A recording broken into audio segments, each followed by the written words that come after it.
ಎಲ್ರಿಗೂ ನಮಸ್ಕಾರ.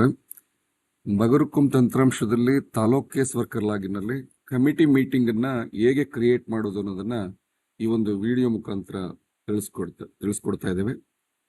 So taluk case worker login ಆದ್ರೆ ನಮಗೆ ಈ ಒಂದು ಸ್ಕ್ರೀನ್ ಬರುತ್ತೆ. ಇದರಲ್ಲಿ committee meeting creation. So committee meeting create ಮಾಡಬೇಕು ಅಂದ್ರೆ ಇದಕ್ಕೂ ಮೊದಲೇ ಕಮಿಟಿ ಡೇಟಾ ಎಂಟ್ರಿ ಮಾಡಿರಬೇಕು. ಕಮಿಟಿಲಿ ಯಾರ್ಯಾರಿದ್ದಾರೆ, ಅವ್ರ ಹೆಸರು, ಅವ್ರ ಡೆಸಿಗ್ನೇಷನ್, ಮತ್ತೆ ಅವ್ರದ್ದು KYC ಮಾಡಬೇಕು, ಮತ್ತೆ ಅವ್ರದ್ದು ಬಯೋಮೆಟ್ರಿಕ್ ರಿಜಿಸ್ಟರ್ ಆಗಬೇಕು. ಅದನ್ನ ಹೇಗೆ ಮಾಡೋದು ಅನ್ನೋದನ್ನ ಇನ್ನೊಂದು ವಿಡಿಯೋದಲ್ಲಿ ತಿಳಿಸ್ಕೊಡ್ಲಾಗಿದೆ. ಸೊ ಒಮ್ಮೆ ನೀವು ಕಮಿಟಿ ಮೆಂಬರ್ಸ್ನೆಲ್ಲ ಆ್ಯಡ್ ಮಾಡಿದ್ಮೇಲೆ ಮೀಟಿಂಗ್ ಕ್ರಿಯೇಷನ್ ಮಾಡೋದು ಹೇಗೆ ಅನ್ನೋದನ್ನ ಈ ಒಂದು ವಿಡಿಯೋದಲ್ಲಿ ನೋಡೋಣ. ಸೊ ಮೀಟಿಂಗ್ ಕ್ರಿಯೇಟ್ ಮಾಡೋದಕ್ಕೆ ಕಮಿಟಿ ಮೀಟಿಂಗ್ ಕ್ರಿಯೇಷನ್ ಬಟನ್ ಮೇಲೆ ಕ್ಲಿಕ್ ಮಾಡಿ, ಸೊ ವಿಧಾನಸಭಾ ಕ್ಷೇತ್ರವನ್ನು ಆಯ್ಕೆ ಮಾಡ್ಕೊಳ್ಳಿ. ಮಾಡಿ ಇಲ್ಲಿ ಯಾವತ್ತು ಮೀಟಿಂಗ್ ಇದೆ ಆ ಡೇಟ್ ಅನ್ನ ಕ್ಯಾಲೆಂಡರ್ ಇಂದ ಆಯ್ಕೆ ಮಾಡ್ಕೊಳ್ಳಿ. ಸೊ ಅದಾದ್ಮೇಲೆ ಇಲ್ಲಿ ಮೀಟಿಂಗ್ ಎಲ್ಲಿ ನಡೆಯುತ್ತೆ ಆ ಸ್ಥಳವನ್ನ ಎಂಟ್ರಿ ಮಾಡಬೇಕು.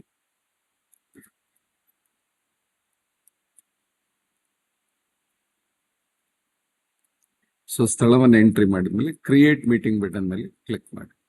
ಸೊ ಸಕ್ಸಸ್ಫುಲ್ ಕ್ರಿಯೇಟ್ ಆಗುತ್ತೆ. ಇಲ್ಲಿ ನೋಡಿ ಒಂದು ಮೆಸೇಜ್ ಬರುತ್ತೆ, 1 or more meeting started by committee secretary but not marked as completed.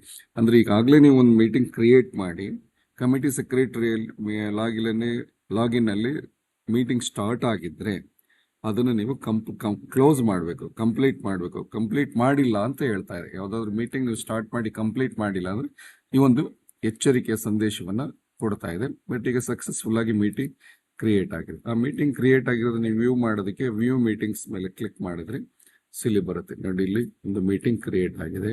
ನೋಡಿ ಇಲ್ಲಿ ಆಗ್ಲೇ ಒಂದು ಮೀಟಿಂಗ್ ಕ್ರಿಯೇಟ್ ಸ್ಟಾರ್ಟ್ ಆಗಿ ಕಂಪ್ಲೀಟ್ ಮಾಡಿಲ್ಲದೆ ಇರೋದ್ರಿಂದ ನಿಮಗೆ ಆ ಮೆಸೇಜ್ ಬಂತು.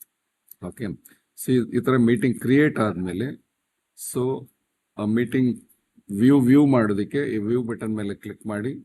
ಸೊ ಮೀಟಿಂಗ್ ಡೀಟೇಲ್ಸ್, ನೀವು ಕ್ರಿಯೇಟ್ ಮಾಡಿರುವಂತ ಮೀಟಿಂಗ್ ಡೀಟೇಲ್ಸ್ ಬರುತ್ತೆ. ಸೊ ಇದಕ್ಕೆ ನೀವು ನೋಟಿಸ್ಗಳನ್ನ ಕ್ರಿಯೇಟ್ ಮಾಡಬೇಕು. ಸೊ ಎಲ್ಲ ಮೆಂಬರ್ಸ್ಗೂ ನೋಟಿಸ್ ಸರ್ವ್ ಮಾಡೋದಕ್ಕೆ, ನೋಟಿಸ್ ಕ್ರಿಯೇಟ್ ಮಾಡೋದಕ್ಕೆ ಈ ಒಂದು ಬಟನ್ ಮೇಲೆ ಕ್ಲಿಕ್ ಮಾಡಿ. ಎಲ್ಲರಿಗೂ ನೋಟಿಸ್ ಸಭಾ ಸೂಚನಾ ಪತ್ರ ಜನರೇಟ್ ಆಗುತ್ತೆ. ಸೊ ಅದನ್ನ ಪ್ರಿಂಟ್ ಮಾಡಿ ಅದನ್ನ ನೋಟಿಸ್ ಅನ್ನ ಸರ್ವ್ ಮಾಡಿದ್ಮೇಲೆ ಯಾವತ್ತು ನೋಟಿಸ್ ಸರ್ವ್ ಡೇಟ್ ಇದೆ ಮಾಡಿದೀರಾ ಆ ನೋಟಿಸ್ ಸರ್ವ್ ಡೇಟ್ ನ ಇಲ್ಲಿ ಎಂಟ್ರಿ ಮಾಡಿ ಟಿಕ್ ಮಾಡಿ. ಅಲ್ಲಿಗೆ ಡೀಟೇಲ್ಸ್ ಅಪ್ಡೇಟ್ ಆಗುತ್ತೆ.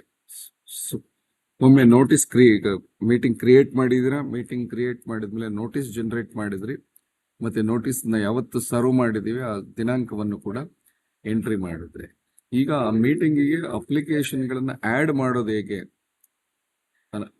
ನೋಡೋಣ. ಇಲ್ಲಿ ಆಡ್ ಅಪ್ಲಿಕೇಶನ್ ಬಟನ್ ಮೇಲೆ ಕ್ಲಿಕ್ ಮಾಡಬೇಕು. ಸೊ ಇಲ್ಲಿ ಅರ್ಜಿಯ type fresh applications, objection applications, emergency ಪ್ರೀಮಿಟೇಷನ್ sketch after first meeting applications, ಈ ಟೈಪ್ ಆಫ್ ಅಪ್ಲಿಕೇಶನ್ ತಗೋಬೇಕು. ಸೊ ಮೊದಲನೇ ಮೀಟಿಂಗ್ ಆದ್ರೆ ಅದು ಫ್ರೆಶ್ ಅಪ್ಲಿಕೇಶನ್ಸ್ ಇರುತ್ತೆ. ಫ್ರೆಶ್ ಅಪ್ಲಿಕೇಶನ್ಸ್ ತಗೊಳ್ಳಿ. ಮತ್ತೆ ಯಾವ ಹೋಬಳಿ ಯಾವ ಗ್ರಾಮದ ಅರ್ಜಿ ಆಯ್ಕೆ ಮಾಡ್ಕೋಬೇಕು ಆ ಗ್ರಾಮವನ್ನ ಸೆಲೆಕ್ಟ್ ಮಾಡಿದ್ರೆ ಇಲ್ಲಿ ಎಲ್ಲಾ ಅರ್ಜಿಗಳು ಗ್ರಾಮದಲ್ಲಿರುವ ಆಯ್ಕೆಯಾಗಿರುವಂತ ಎಲ್ಲಾ ಅರ್ಜಿಗಳು ಬರ್ತವೆ. ಸೊ ಅದನ್ನ ನೀವು ಆಡ್ ಮಾಡಿ ನೀವು ಸರ್ವೆ ನಂಬರ್ಸ್ನೆಲ್ಲ ಆಡ್ ಮಾಡ್ಕೋಬಹುದು. ಆಡ್ ಮಾಡಿ ಸೇವ್ ಕೊಟ್ರಿ ನೀವೇನೇನು ಅರ್ಜಿಗಳನ್ನ ಸರ್ವೆ ನಂಬರ್ಸ್ನ ಆಡ್ ಮಾಡಿದ್ರೆ ಇಲ್ಲಿ ಬರುತ್ತೆ. ಏನಾದ್ರು ಬದಲಾವಣೆ ಇದ್ರೆ ನೀವು ಬೇಕಾದ್ರೆ ಕ್ಲೋಸ್ ಮಾಡಬಹುದು. ಈ ಬಟನ್ ಮಾಡಿದ್ರೆ ಕ್ಲೋಸ್ ಆಗುತ್ತೆ. ಸೊ ಹೀಗೆ ತಾಲೂಕಾ ಕೇಸ್ ವರ್ಕರ್ ಲಾಗಿನಲ್ಲಿ ಮೀಟಿಂಗ್ ಕ್ರಿಯೇಟ್ ಮಾಡೋದು, ನೋಟಿಸ್ ಕ್ರಿಯೇಟ್ ಮಾಡೋದು, ನೋಟಿಸ್ ಸರ್ವ್ ಡೇಟ್ ಎಂಟ್ರಿ ಮಾಡೋದು, ಮತ್ತೆ ಅರ್ಜಿಗಳನ್ನ ಆಡ್ ಮಾಡ್ಕೊಳ್ಳೋದು ಹೇಗೆ ಅನ್ನೋದನ್ನ ಈ ಒಂದು ವಿಡಿಯೋ ಮುಖಾಂತರ ತಿಳ್ಕೊಂಡ್ವಿ. Thank you very much.